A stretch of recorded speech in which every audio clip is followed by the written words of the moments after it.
always on the go, but the day just won't be one without your Hollywood fix. Let Golden State Media Concepts Entertainment Podcast take care of that. An all-inclusive look of pop culture.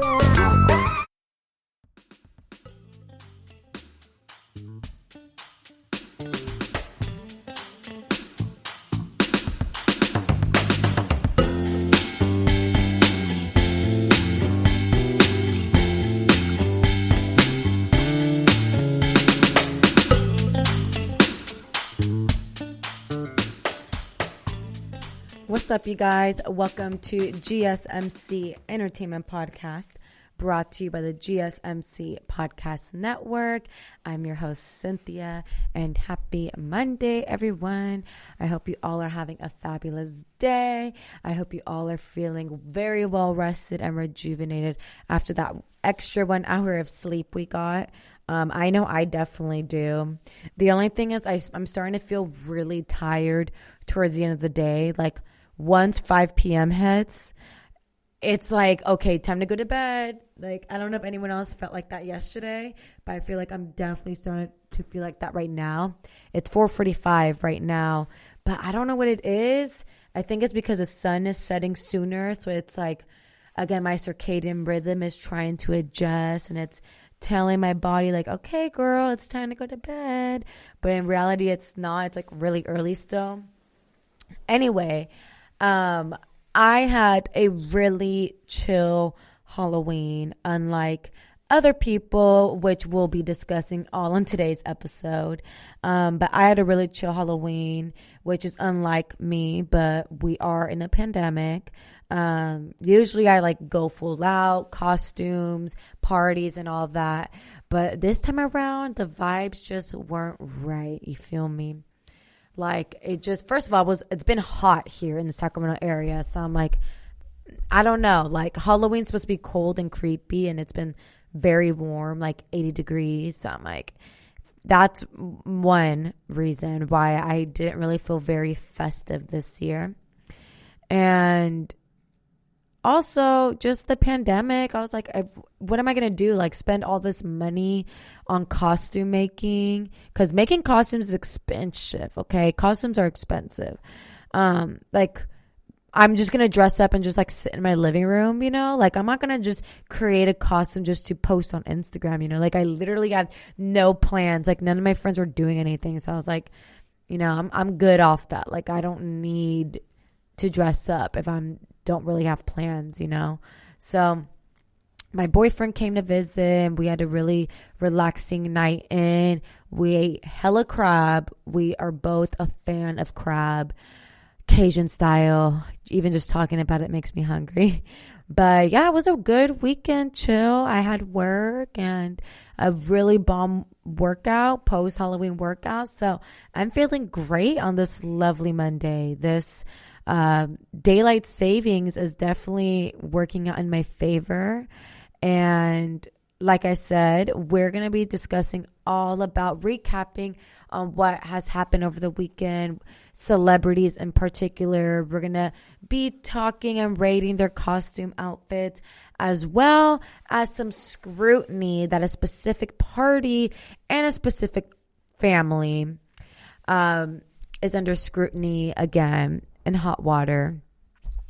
If you haven't heard of, or if you haven't seen any of the pictures, another Kardashian Jenner member is in hot water, and this time it's Kendall Jenner, because she threw a big Halloween bash for her 25th birthday Halloween night.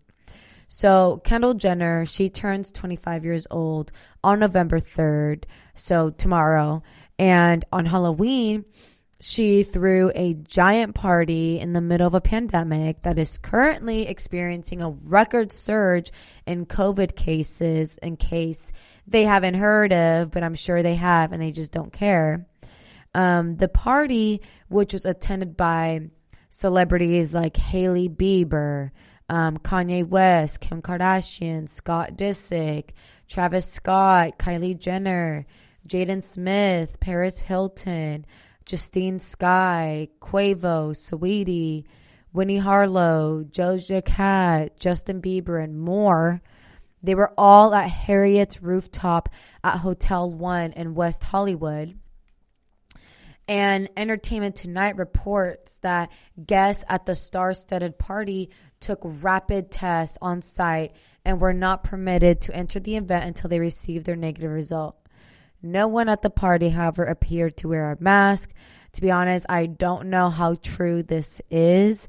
Why is it? This honestly makes me angry. Why is it that celebrities are able to have rapid tests on the spot and get the results right then and there, but then us, like normal folks, have to wait in very long lines, and like we don't get a result for days later? Like, it's so ridiculous to me how society prioritizes celebrities, honestly, and like puts them up on a pedestal and like treats them like gods and goddesses, when in reality, like, they're just normal people with immense amount of money.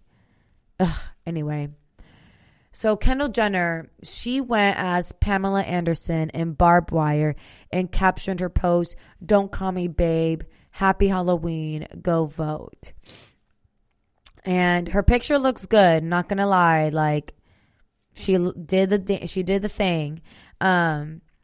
And her sister showed up wearing a King Cobra costume. So Kylie came in a King Cobra costume. Also pretty fire, not going to lie. The Weeknd, he showed up as the Nutty Professor. And honestly, he does not even look like the Weeknd. Like, he actually looks like the Nutty Professor. And then we have Saweetie. Saweetie went as Mystique. And she made a very good pun in her post called Cryptique. But she did the thing. She slayed. Honestly, Saweetie was one of those people who slayed Halloween this year. She did actually call it Saweetie Ween. So she did a costume. I think she was RuPaul, and she looked exactly like actual RuPaul. And then she also did the Bootylicious by Beyonce, the cover photo with Michelle and Kelly Rowland and Beyonce. She bodied that one as well. And then this final look. So Saweetie went full out with her looks, and she definitely killed it. Like, she looks good. And then despite the fact, that all of these costumes were documented on social media, Kendall's party, apparently, this is like the most funny part, but not really. Kendall's party apparently had a no social media rule. And some people found this to be a little suspicious. I mean, obviously she was trying to hide something, like no photo proof of her pandemic era party. But it was just so funny because it's like literally someone took a picture that says no social media, but she really threw a big party with all these celebrities without masks in the middle of a pandemic with a no social media rule so people wouldn't find out about it. But yet her sisters, Kylie and Kim, were the first ones to post about the party. It's just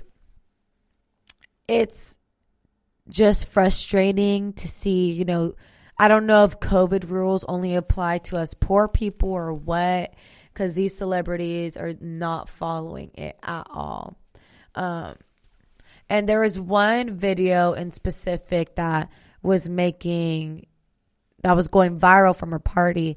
And it was a video of Kendall Jenner blowing out a giant cake featuring her childhood photo while a masked waiter tries to dodge the flames from the candle. I mean, how scary is that actually? Like, it's actually scary. Like, the waiter's there working, and he's obviously trying to protect himself because she's literally blowing 2 inches away from his face. Like, it's just absolutely disgusting, honestly, to see that. Like, celebrities need to do better. And the most annoying thing about all of this is that these people, these A-list celebrities that society idolizes, they're the ones trying to preach, social distance, wear your mask, blah, blah, blah, blah, blah. But yeah, they turn around and do this.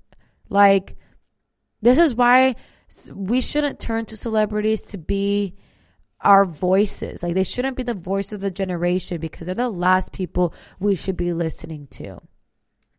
Like, the last absolute people. So, yeah, people such as myself and on Twitter were highly critical of Kendall's COVID birthday bash. Let's just say there were a lot of tongue-in-cheek, let them eat cake jokes. And this party follows the much criticized party that Kendall's older sister Kim threw for her 40th birthday in Tahiti. California guidelines state that residents can travel under the circumstances of urgent matters or if such travel is essential to your permitted work. So not private parties, but yet. Anyway, that's what's going on with the Kardashian Jenners. I'm getting frustrated giving them more spotlight on this episode. So we're going to come to a very brief break. And when we come back, more on entertainment news.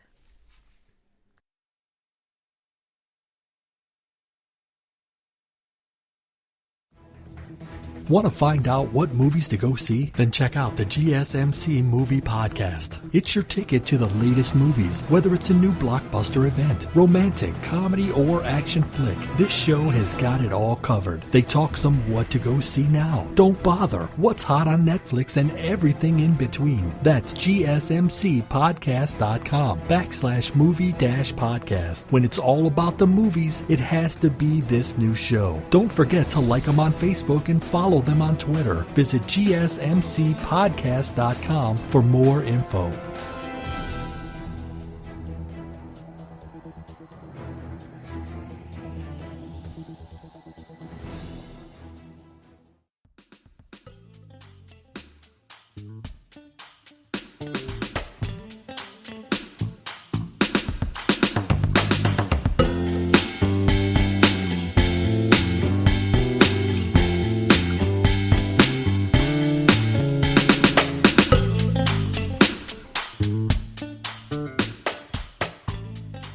What's up, you guys? Welcome back to GSMC Entertainment Podcast. So we're still going to talk really quickly about, or I just wanted to highlight a couple celebrities and how amazing they did with their Halloween fits, some of my favorites. So I already mentioned Saweetie. Cardi B is another one who really outdid everyone else with this Medusa costume. You know, Halloween 2020 was truly a wacky one.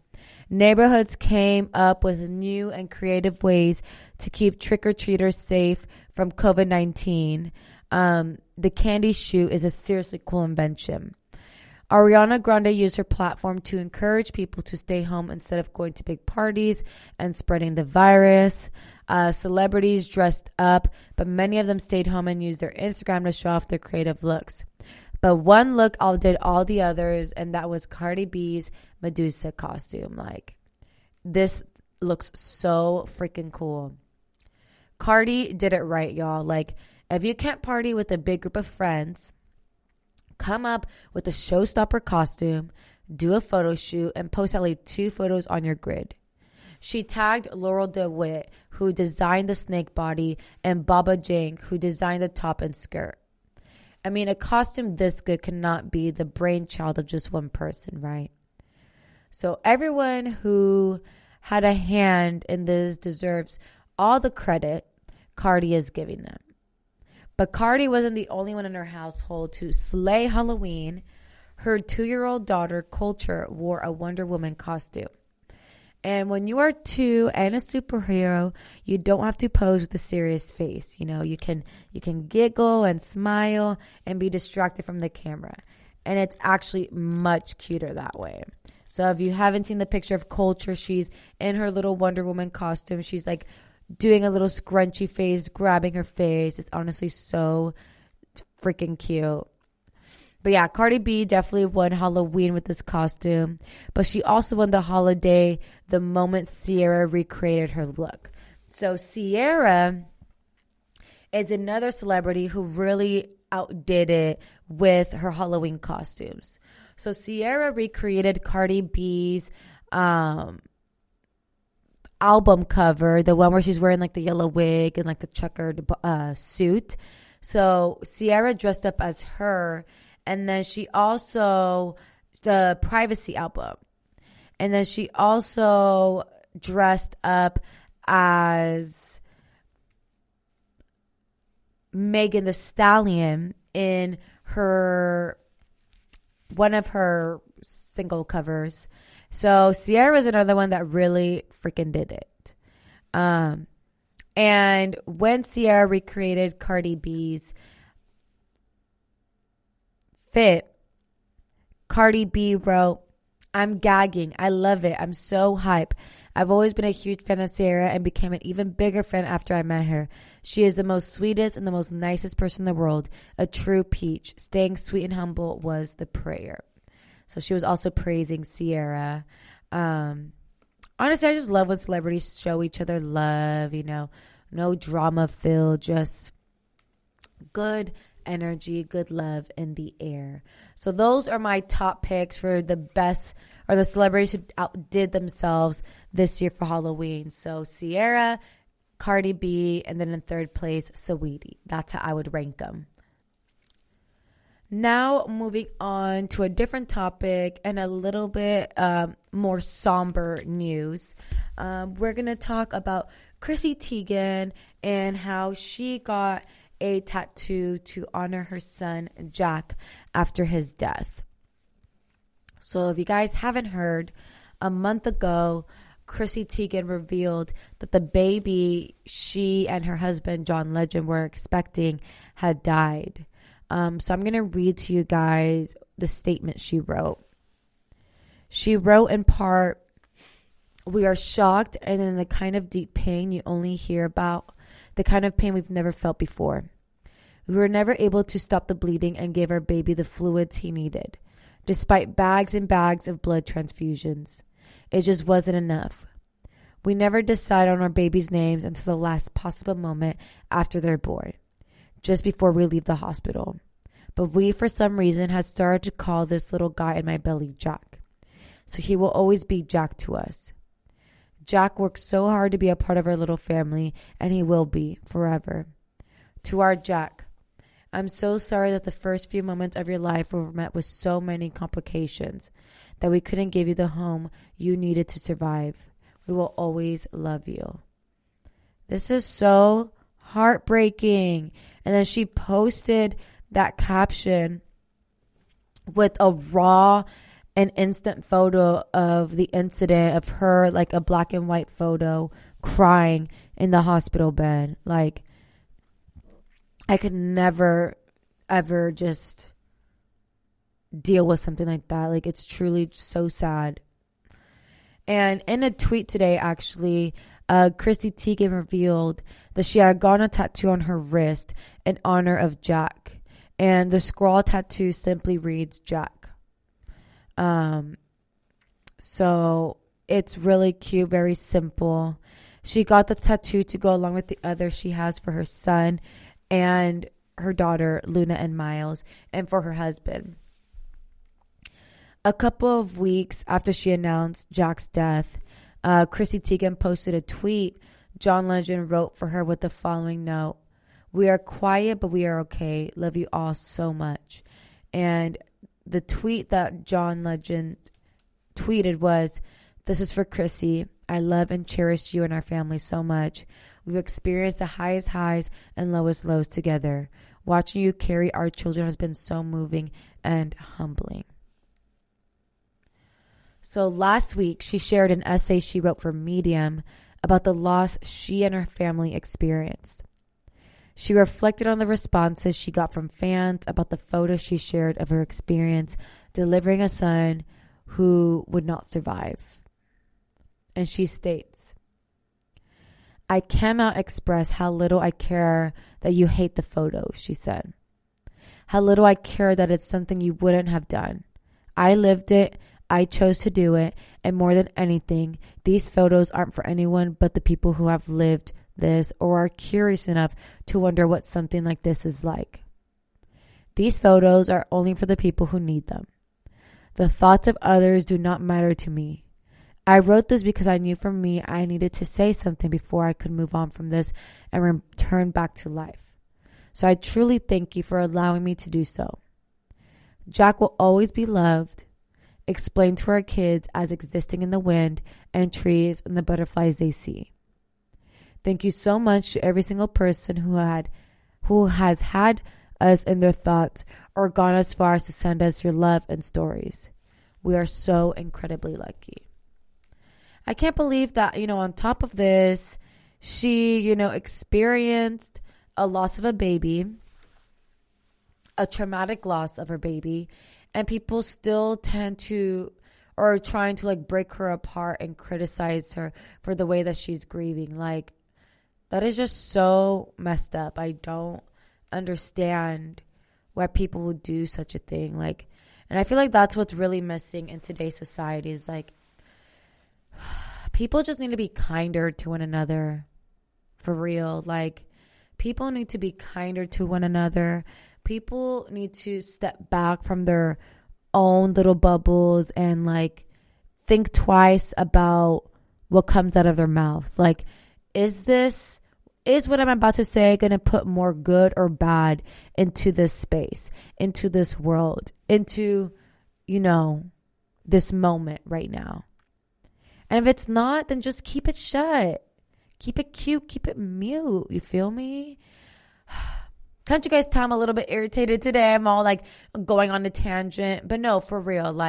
These celebrities, as much as I, complain about them throwing big, irresponsible parties, which is very irresponsible and very annoying because us regular folks are following the necessary precautions that the CDC is telling us.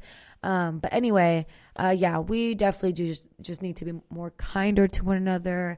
And just think twice before attacking someone, especially celebrities, Celebrities are people too. And we need to keep that in mind. We're going to come into a very brief break. And when we come back, more here at the GSMC Entertainment Podcast.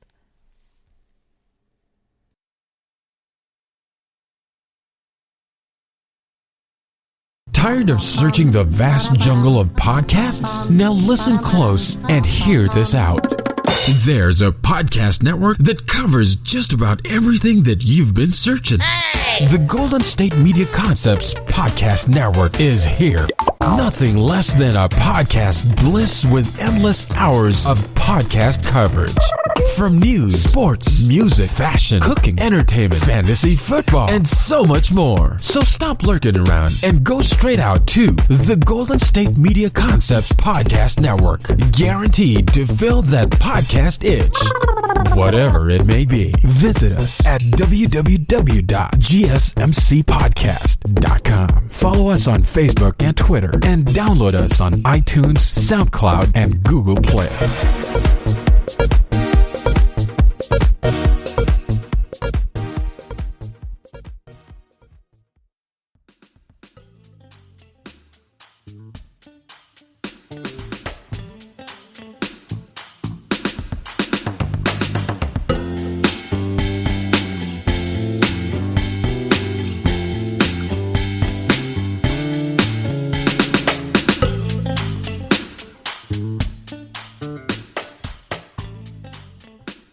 What's up, you guys? Welcome back to GSMC Entertainment Podcast. So we are entering this new segment with a new topic, and we're going to be discussing Beyonce, Queen Bee, and how she candidly discusses how quarantine and the Black Lives Matter movement has affected her daughter, Blue Ivy Carter. As we all know, Blue Ivy is of older age, now 7 or 8. So she's in that stage where, she's understanding the world around her. And it's actually crazy because if you guys know Beyonce is very hush-hush, super low-key, despite being the megastar that she is. Beyonce rarely does interviews anymore, right? And Beyonce gave a very rare interview to British Vogue for the magazine's December issue. And the singer touched on how the Black Lives Matter movement plus need to quarantine during the coronavirus pandemic has affected her 3 children.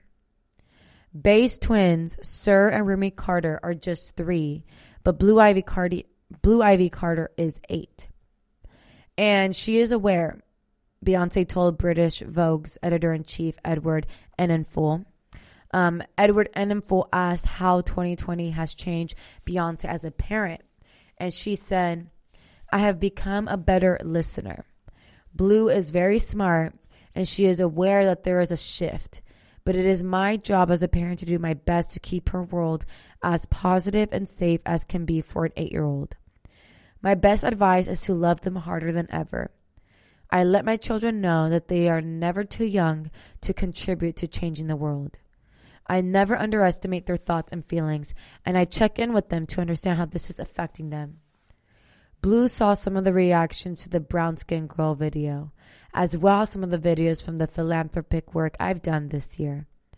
When I tell her I'm proud of her, she tells me that she's proud of me and that I'm doing a good job. It's too much sweetness. She melts my heart. I believe the best way to teach them is to be the example. Period. Beyonce, lead by example. Beyonce herself has also absolutely changed after taking in this year, she said. It would be difficult to experience life in a pandemic and the current social unrest and not be changed, she started. I have learned that my voice is clearer when I am still. I truly cherish this time with my family, and my new goal is to slow down and shed stressful things from my life. I came into the music industry at 15 years old and grew up with the world watching, and I have put out projects nonstop. I released Lemonade during the Formation World Tour, gave birth to twins, performed at Coachella, directed Homecoming, went on another world tour with Jay, then Black is King, all back to back. It's been heavy and hectic.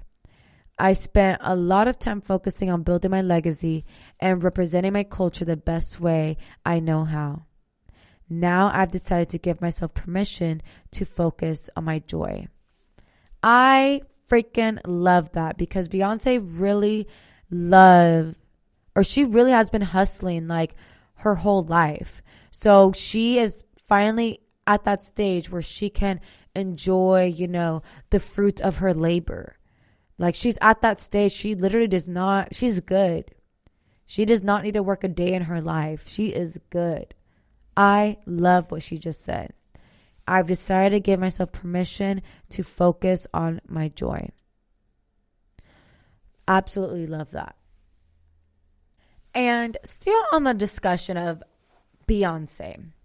If you've guys seen all over social media, Beyonce released another drop of the Ivy Park collection, which was fire, by the way, on October 30th, Friday. And of course, she sent special PR packages to, A-list celebrities. And one of the questions that she was asked by the editor-in-chief, Edward Enninful from British Vogue, says, what joy has fashion brought in your life this past year? And do you still love to dress up? And her response was, during quarantine, fashion was a place of escape for me. My kids and I came up with Fashion Fridays. Every Friday, we would dress up in my clothes or make clothes together and take each other's pictures. It became a ritual for us and an opportunity to handle this crazy year together. The newest Ivy Park collection was inspired by this new tradition. It consciously uses bright, bold colors to remind us to smile. I used a lot of neon yellow and coral mix with baby blue and earth tones that felt soothing. They brought me joy and made me smile in the midst of a tough time for all of us. The colors do indeed invoke joy. What else should we know about the collection?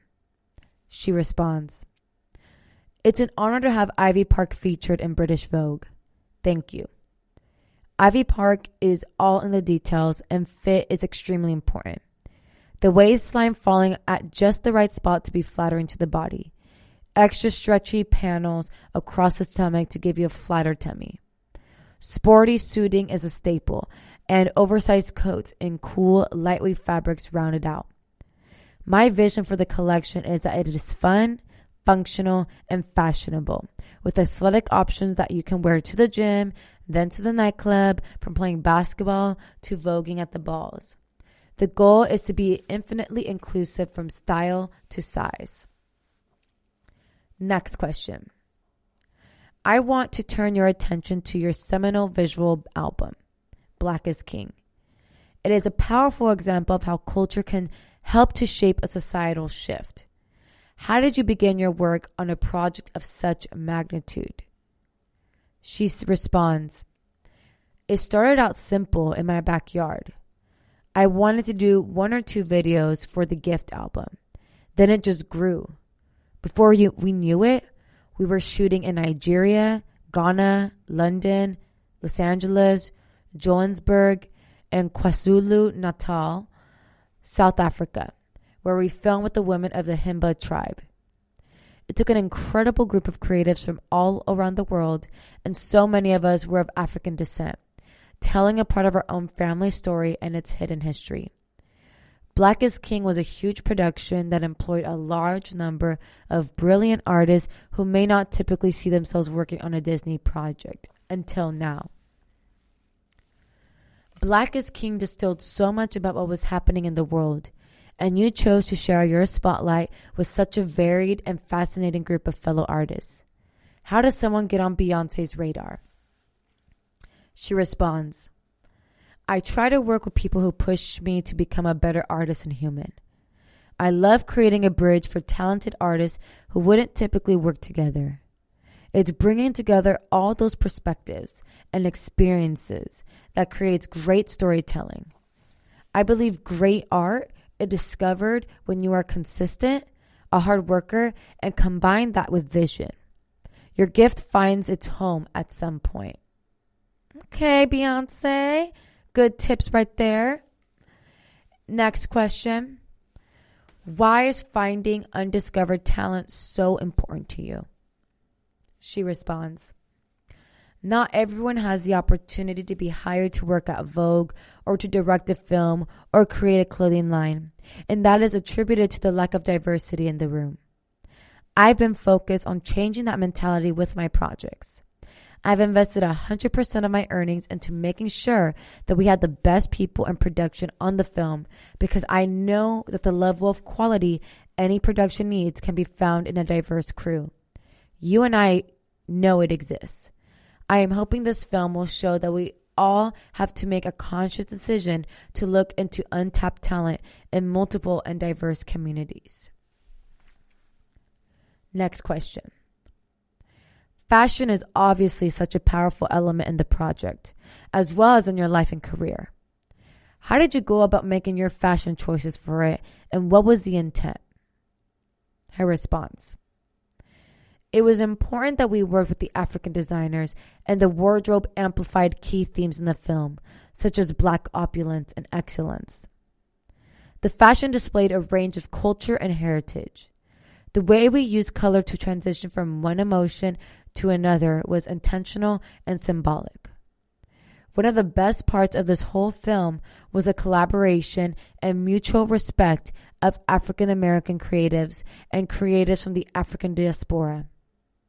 Shooting the film was absolutely an adventure. I performed in the belly of sand dunes, and I floated in the middle of the ocean. I landed on mountains to swim in waterfalls. Filming in Havasu Falls in the Grand Canyon will forever be one of my favorite locations. The Havasupai tribe were gracious and allowed us to film there, which had never been done before. I'm so honored they made the exception for us on this project. It was a beautiful experience. You guys, we're going to come to a very brief break right now.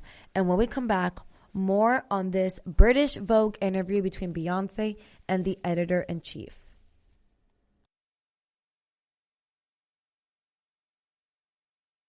Golden State Media Concepts bring you Book Review Podcast, a haven for bookworms of all ages and the widest genres, from mystery to memoirs, romance to comedy, fantasy to sci-fi. If you love to read, this is the podcast for you. It's the Golden State Media Concepts Book Review Podcast.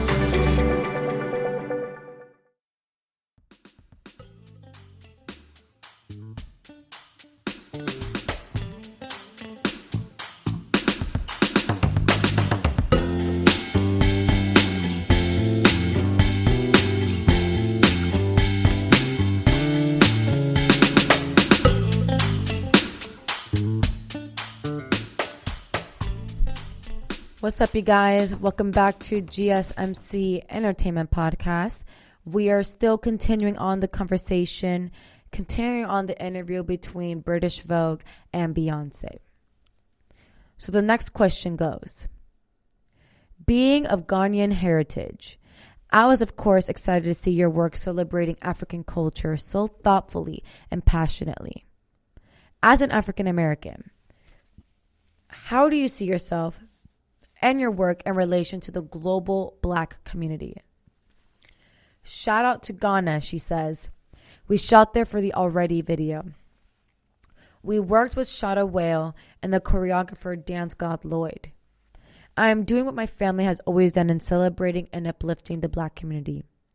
We are investing in young people's education with college scholarships in the U.S. and job training with our Be Good program in South Africa.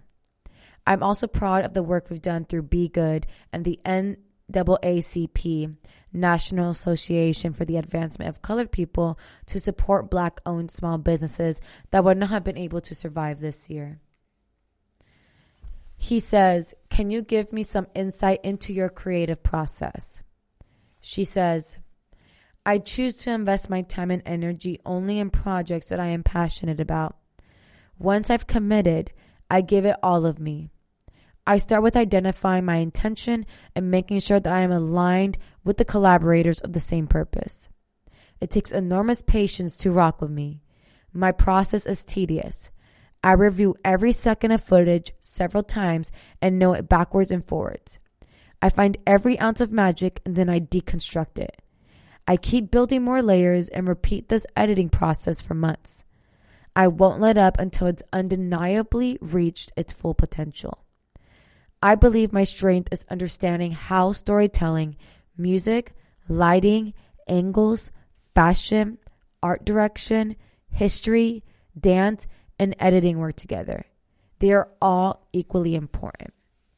She sounds like a true Virgo. Am I right? Like, very meticulous about her work, which is very telling. You know, you can tell in her projects. Next question. You have been such a vocal advocate for change, offering your support during a tough time for so many families, especially those who have disproportionately suffered during the COVID-19 pandemic. It has been inspirational. How do you see your work as an artist and the way you use your voice in activism spaces working together? She responds, I try to think of the most productive way I can help. I was able to work with my church in Houston, Texas, my mother and Jack Dorsey, CEO of Twitter, to set up testing for a lot of Houstonians, especially those in economically challenged areas, who more than likely had no access to testing at the time. I worked with the local hospital in Houston, supported them with supplies and whatever they needed to best treat those infected. It was heartwarming to see the photos from the testing sites and to read the letters from the people who were high risk, due to pre-existing health conditions, who were able to recover and return home safely from the hospital. I was fortunate to help even more people with funds raised from the Savage remix with Megan Thee Stallion. We donated the proceeds to support COVID-19 victims. I did the same thing with Black Parade. It's been a year of service for me. Next question. You have spent a considerable portion of your creative life working to elevate Black and specifically African voices. Why has this mission been so important to you?